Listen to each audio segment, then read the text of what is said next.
The prison ship floated in deep space, far from any star, cold and silent like a dead rock. Inside it, screams had once echoed. Now, there was only silence.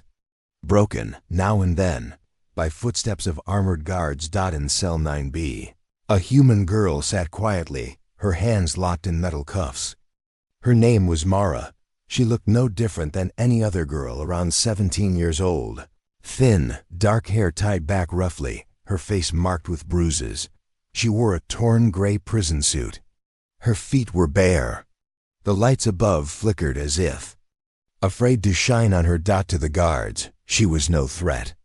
They had dragged her here 3 weeks ago, calling her a peace gift from Earth. A useless human girl, weak, broken, one of many test subjects. Today something was different. Captain Zarek of the Katur Empire stood outside her cell with 3 alien guards behind him. He was tall, covered in black armor with red eyes glowing through his helmet. "Open it," he growled. The door slid open with a hiss. Mara didn't look up. She just kept staring at the floor, her body still. Zarek walked in, boots thudding. Heavily, he stopped a few steps from her. "You know why I'm here, human?" he asked. Mara didn't answer. He reached into his belt and pulled out a necklace. Her necklace. It was a thin silver chain with a small stone, blue and clear, like glass. It was the only thing she had when they captured her. Zarek held it in his metal glove. This little toy? Your Earth leaders said it was important." "To you," he laughed. "They begged us not to touch it. That only made me curious." He clenched his fist. Crack. The stone shattered in his hand. Mara slowly raised her head. Her eyes locked onto his. Calm, silent. No anger, no crying.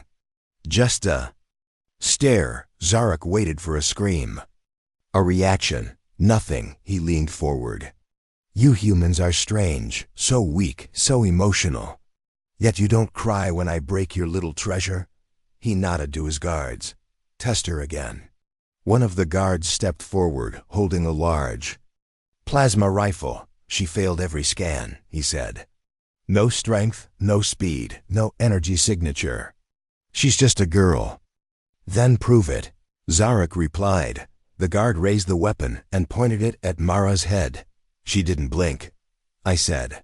The guard began. And then it happened. 0.13 seconds. That's all it took. No one saw her move, but the plasma rifle was now broken, snapped into 5 sharp pieces.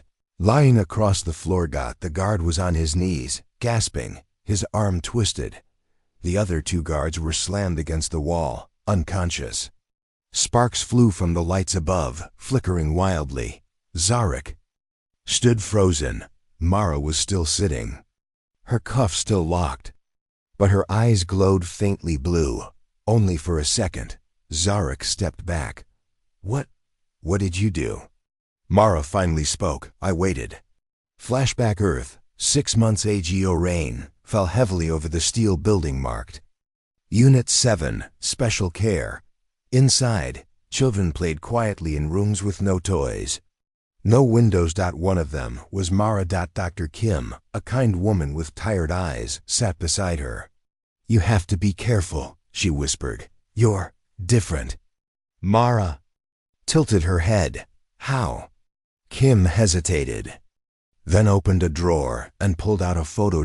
It was an image of Mara at age 5, standing in the middle of a destroyed room. Everything broken, walls cracked, metal bent around her. "Is that me?" Mara asked softly. Dr. Kim nodded. "You don't remember. Your brain protects you, but it's there, waiting." "Waiting for what?" Kim looked down. "For the wrong hands to find you." Back to Present. The lights in the prison hall were still flickering. Zarek called in more guards. 10, maybe 15, all armed. "Restrain her. Sedate her. I want her scanned again." The guards rushed in. Mara stood slowly. Her cuffs were still on, but she didn't run. She didn't fight. She whispered, "You're making a mistake." The nearest guard lunged. He didn't make it halfway. His armor crushed inwards like paper. He screamed before falling silent. The others paused. Zarek stepped back. "She's not human." "No," said a voice from behind the control room screen. "She's something worse." A Ktur scientist appeared, his tentacled face pale. "Her blood tests came back. You won't believe this." Zarek shouted, "Speak." The scientist held up a screen. "She's human, but also not. Her DNA is mixed with something else. Something not on our records. Splice tech? More advanced than anything we've seen." "What does that mean?" The scientist swallowed hard. "It means she wasn't born. She was designed." Inside the lab they moved Mara to a testing room. This time, there were no guards, only machines. Walls thicker than warships. Cameras watching her every move. They tested her reflexes. She beat every robot before it could move. They tested her mind. She answered puzzles before the computer finished asking them. They tried to trick her with illusions. She laughed softly. "You're scared," she said to the camera. Zarek, watching from the other side, punched the table. "What is she?" The scientist shook his head. "She's not a weapon." Zarek stared at him. "She's an awakening." The final test. Zarek brought in a Ktur elite warrior.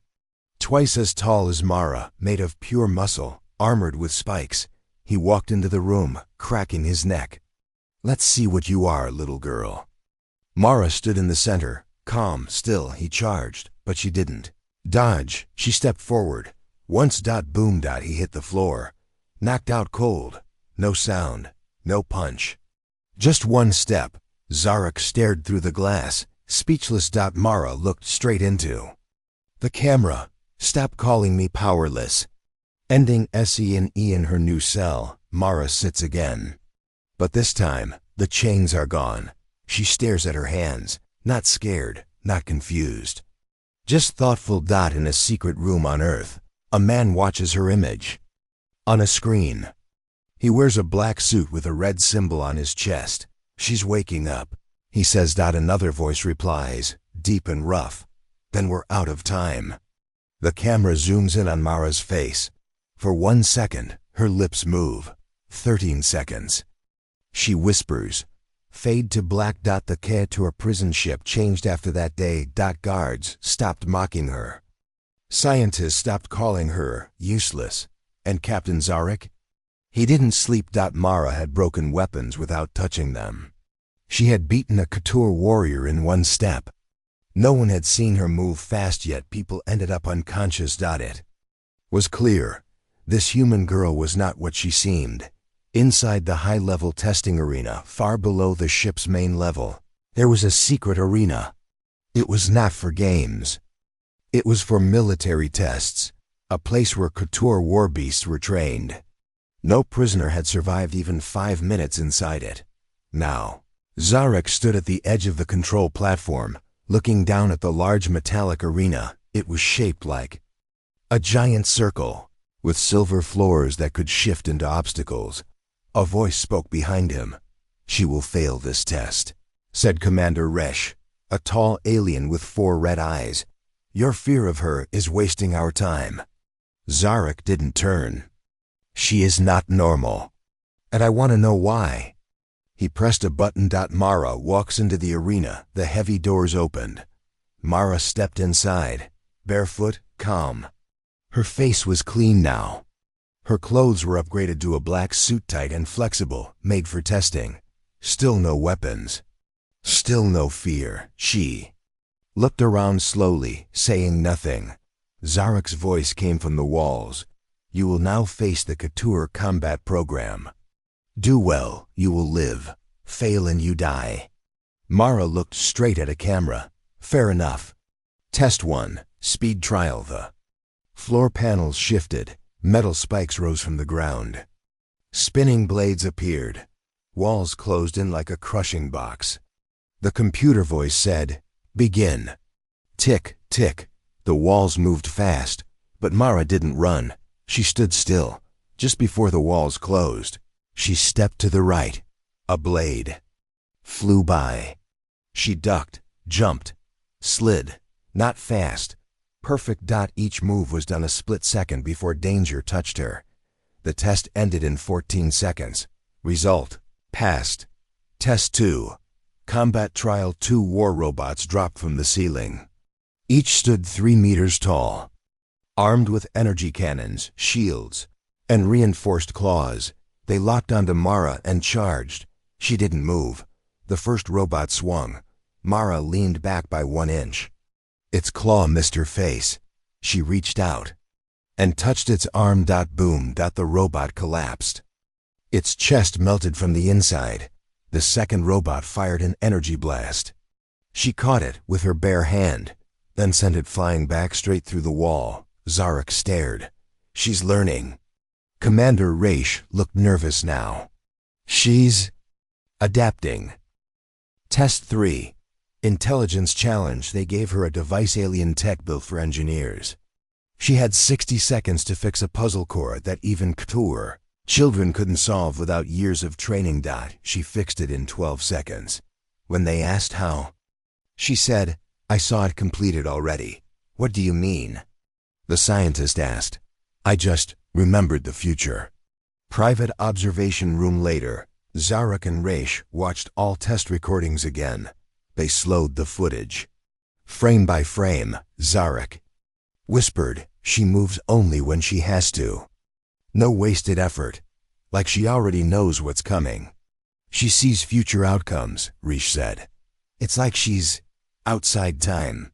"Then she's not human." "No," the scientist added. "She's something more. She doesn't just have power. She has precision." Meanwhile, Mara is alone. She sat on a simple bed in a new room. No chains, no walls. Just silence. She closed her eyes. In her mind, images flashed.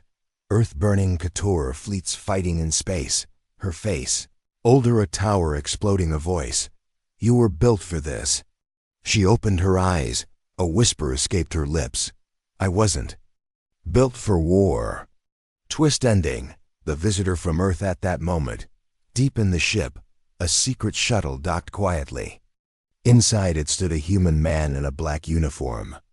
Earth emblem on his shoulder. He showed his ID to Couture officers. Name: Commander Reyes. Clearance: Omega Black Mission.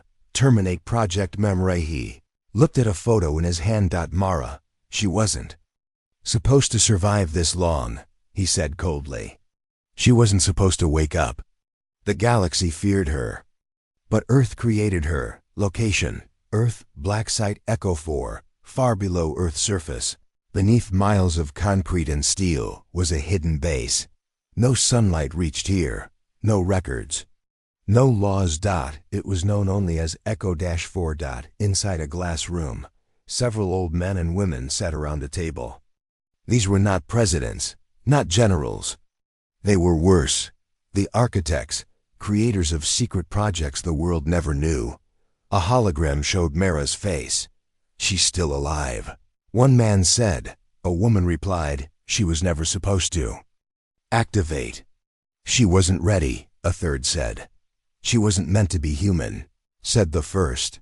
Flashback: the truth about Mara 17 years ago. Earth made a secret deal with the Couture Empire. To buy peace, Earth offered something valuable. Genetic tech.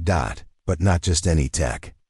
DNA from their most classified experiment, Project Mara. Mara. She was created using Earth's best genes.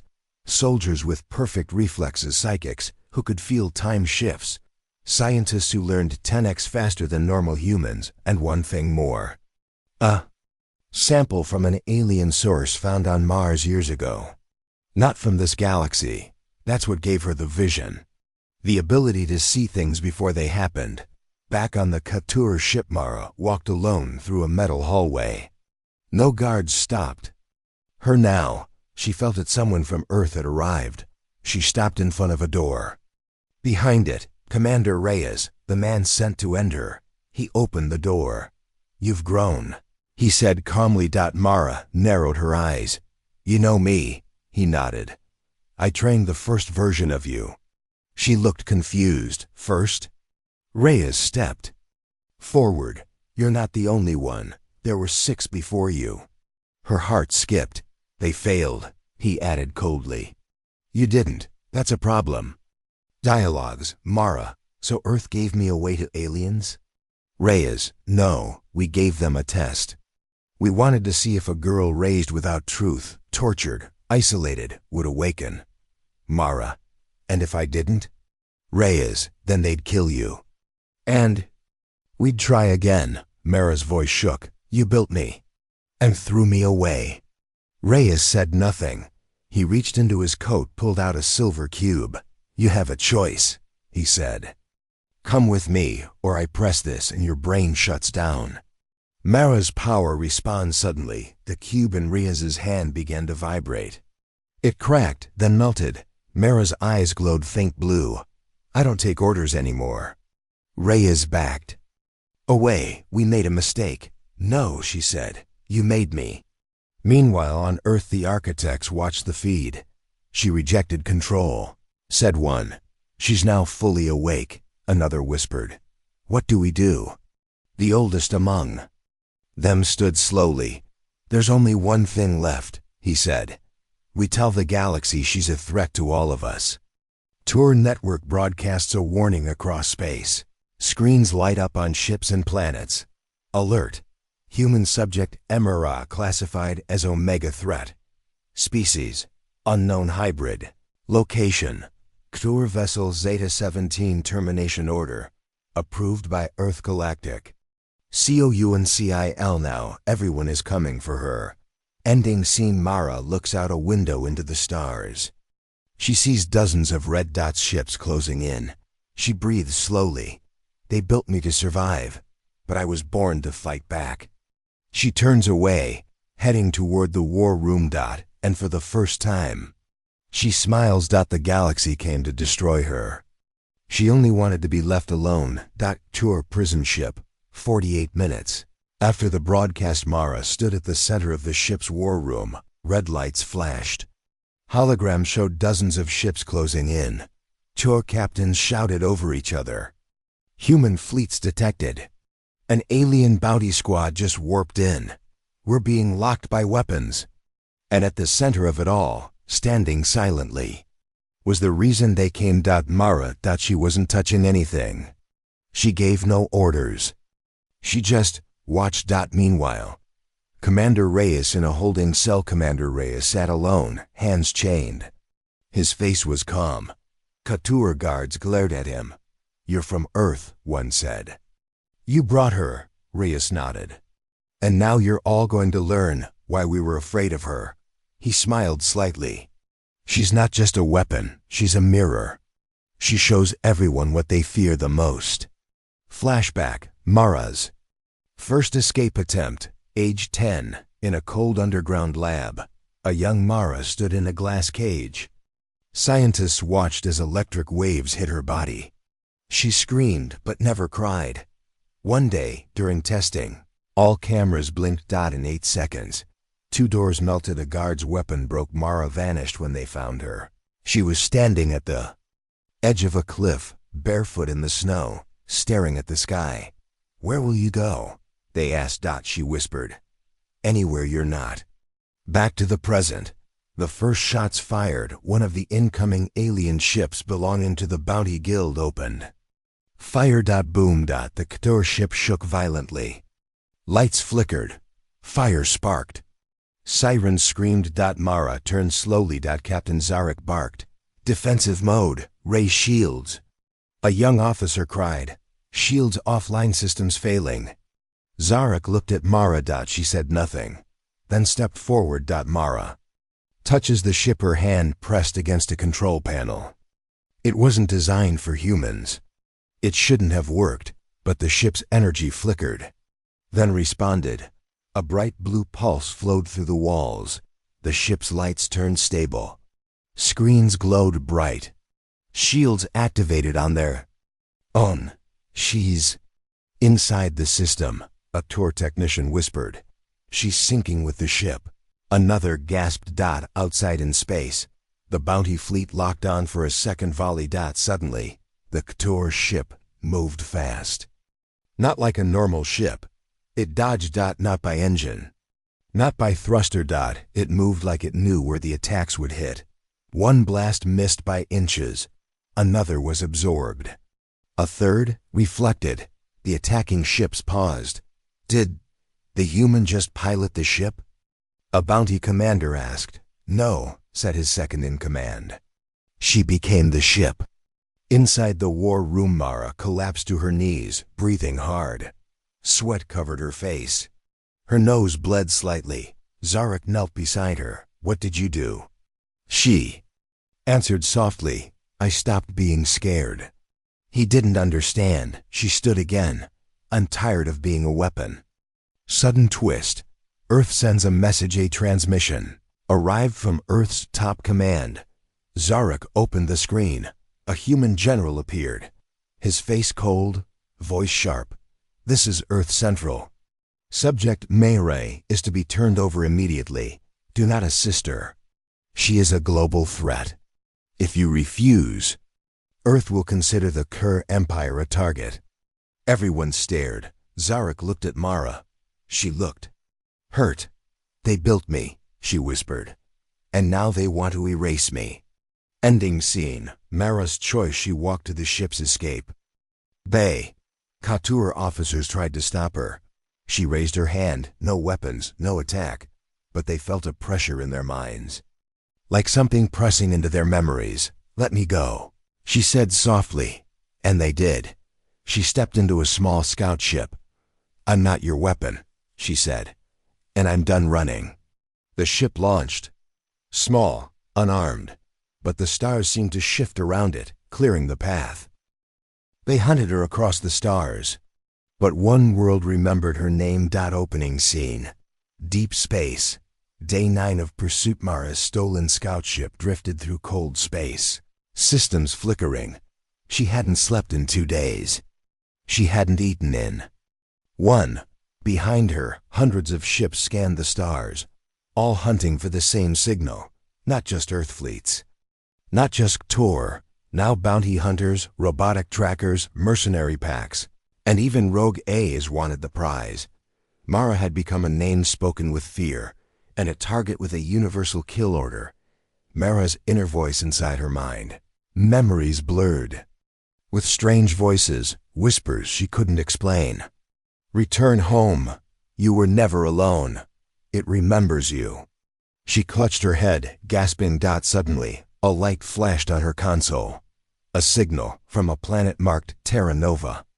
7 inches. It shouldn't exist. But the signal said one word in human code, SAFE. Flashback, Terra Nova 7. 7 years ago, Earth scientists had tested Mara on a colony world far from any map, but the colonists weren't soldiers. They were peaceful explorers. A young woman named Dr. Lena Avazarala treated Mara with kindness, taught her to read, gave her warm food, brushed her hair. For 43 days, Mara felt like a child. Then one day, Earth agents came and took her away. Dr. Lena tried to stop them. Mara never forgot her face. Present. Time. Arrival at Terra Nova 7. Mara's ship entered orbit. Over the long-lost planet. It was green, wild, and alive. The forests below glowed faint blue. Giant trees swayed under soft violet clouds. As her ship landed, she was greeted not with weapons, but flowers. And the same voice from long ago. Welcome home, Mara. Dr. Lena stood waiting. Older, gray hair now, but smiling. Dialogues. Mara. Stunned. You remembered me? Lena, gently. How could I forget? You were just a scared girl. Not a monster. Mara. Everyone else sees me as a weapon. Lena. Then they're blind. I see the girl who used to hum in the garden. The one who cried when a bird died. Mara said nothing, but she didn't want to leave. The galaxy notices, but nothing stays. Hidden. A robotic AI probe caught Mara's landing and broadcasted it across 94 systems.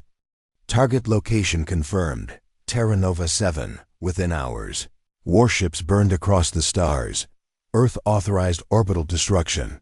Tor elites wanted revenge. Pirate kings offered riches for Mara's head, and all of them were heading straight for the peaceful world. The Forgotten Alliance wakes, but Terra Nova 7 wasn't alone. Long ago, the planet was part of a secret Earth Alliance scientists, rebels, and ancient beings who rejected Earth's military rule. They called themselves the Forgotten Flame. Now, after decades, they lit the beacons again. Old ships rose from hidden caves, defensive grids powered up. And alien creatures, once thought extinct, emerged from deep underground. They had all sworn to protect the girl. Earth abandoned. Ending scene. Mara's decision. As war approached, Dr. Lena held Mara's hand. You don't have to fight.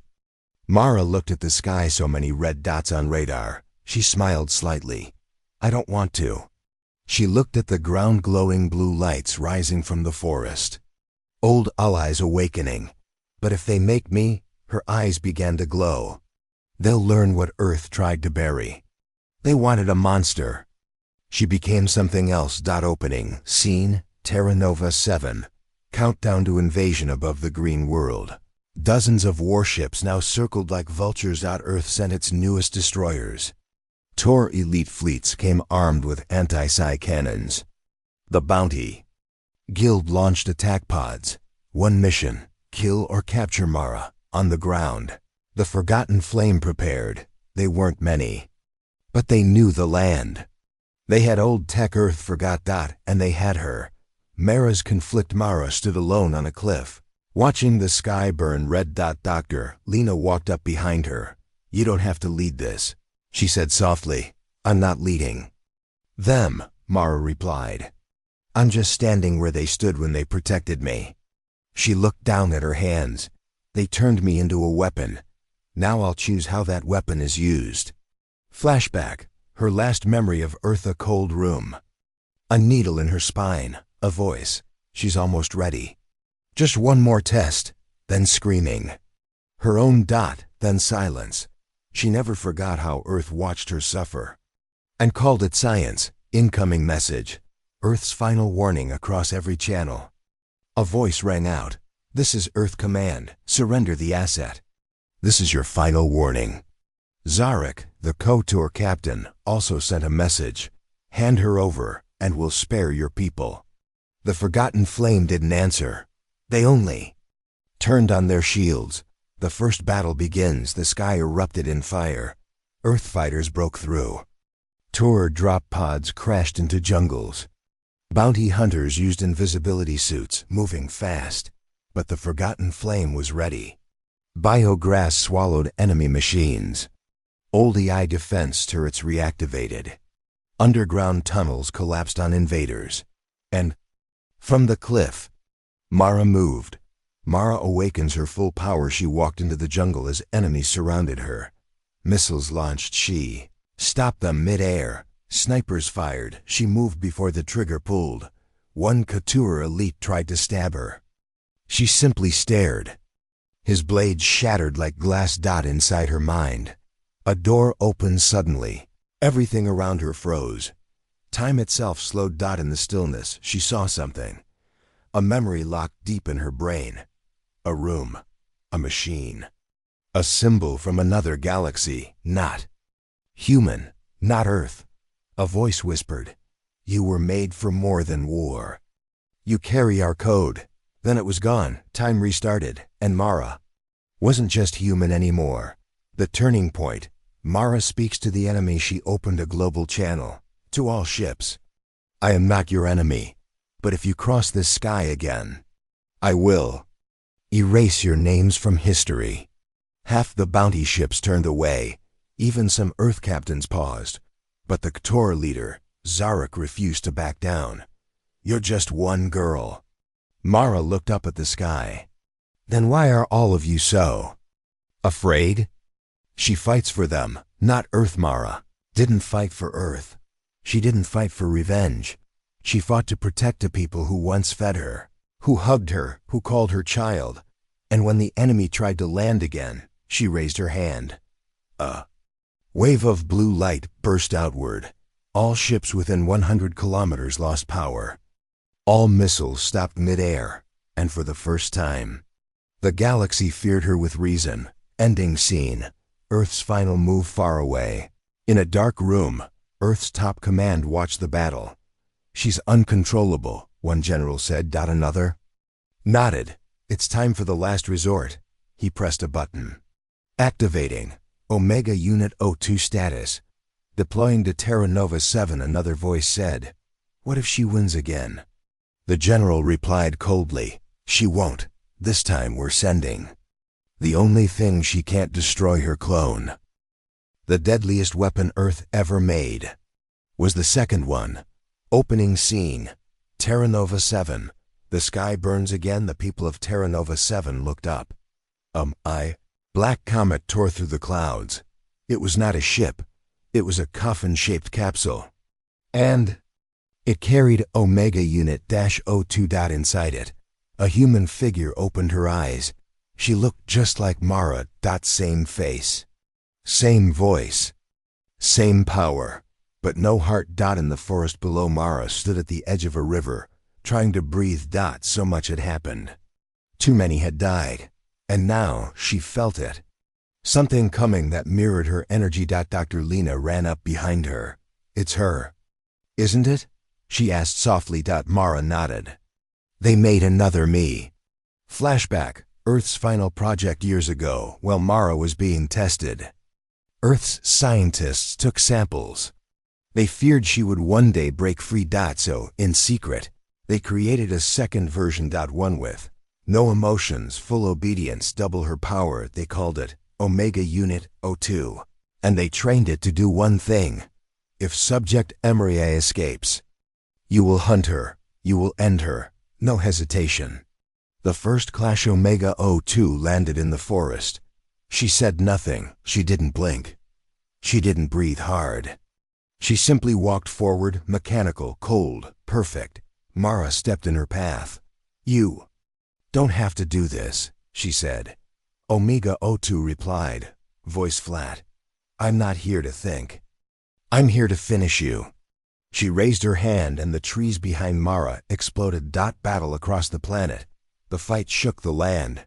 Oceans cracked. Mountains shattered. Light storms danced across the sky. Each punch could destroy a building.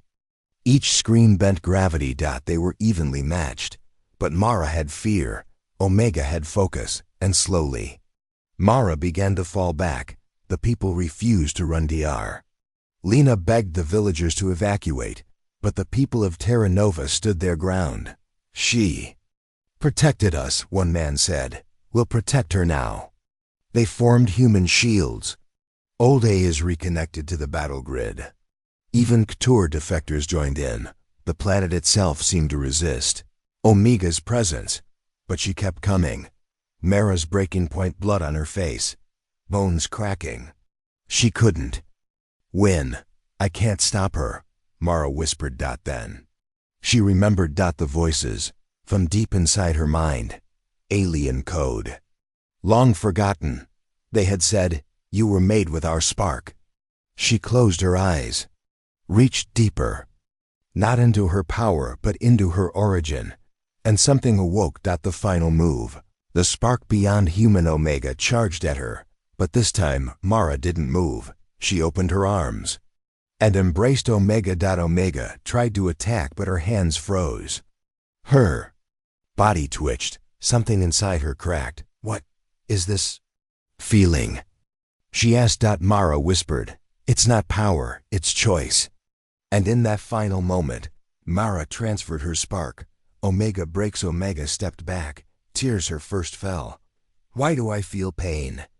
Mara looked weak, fading. "You're free now." Omega fell to her knees and screamed. Not from orders, but from remembering what it meant to feel. Ending scene. Earth watches. Earth's generals watched in silence. One said, "She turned our weapon into a person." Another whispered, "Then she's not a weapon at all." The screen went dark. Final moments. A new name. Weeks later. Terra Nova 7 rebuilt. Mara survived. Barely. Omega O2 now lived among them, learning, helping, planting trees. The children gave her a new name, Nova and Mara. She looked at the stars, not with fear, but with hope.